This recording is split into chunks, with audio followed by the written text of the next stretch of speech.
মহান আল্লাহ তাআলা পবিত্র কালামুল্লাহ শরীফের মধ্যে সূরা তাওবার 128 নং আয়াতের মধ্যে ইরশাদ করতে লাগলেন, আউযু বিল্লাহি মিনাশ শাইতানির রাজীম, বিসমিল্লাহির রাহমানির রাহিম, লাকাদ জাআকুম রাসূলুম মিন আনফুসিকুম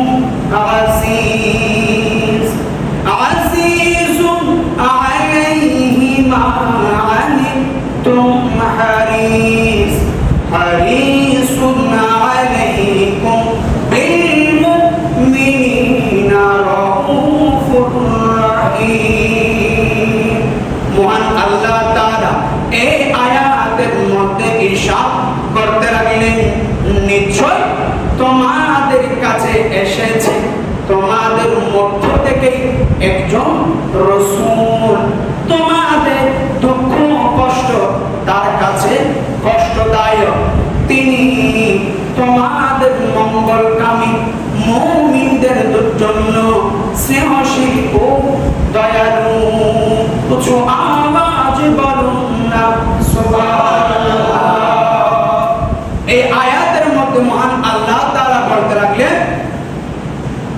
হে আমার গুনাহগার বান্দারা শুনো, আমি তোমাদের ঘরে ঘরে গিয়ে তোমাদের হাত ধরে ধরে আমি তোমাদেরকে সঠিক পথ দেখা দিতে পারবো না, সেই জন্য তোমাদের মধ্য থেকে আমি একজন রাসূল পাঠিয়েছি।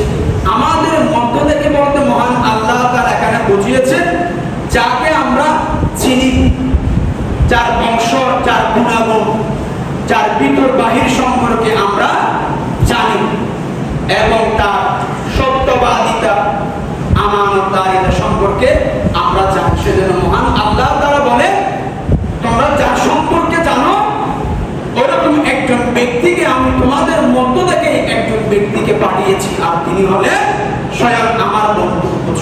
বলুন না সুবহানাল্লাহ।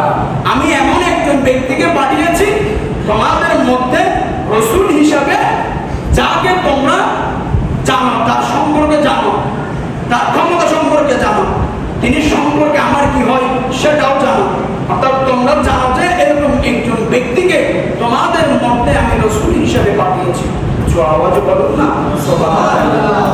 তিনি এমন একজন ব্যক্তি যাকে তোমরা গালি দাও, দুঃখ দাও, কষ্ট দাও, অপমানিত করো, লাঞ্ছিত করো, এসব ব্যথা সহ্য করার মতো আমি আল্লাহ তাকে সেই ক্ষমতা দিয়েছি। আওয়াজ বলুন না সুবহানাল্লাহ। বাট তোমরা তাকে গালি দাও, কষ্ট দাও, দুঃখ দাও, সমালোচনা করো, গীবত শিকায়ত করো, এরপরও তিনি তোমাদের অমঙ্গল চান না, তিনি তোমাদের মঙ্গল চান, তোমাদের কল্যাণ চান, তোমাদের ভালো চান। আওয়াজ বলুন না সুবহানাল্লাহ।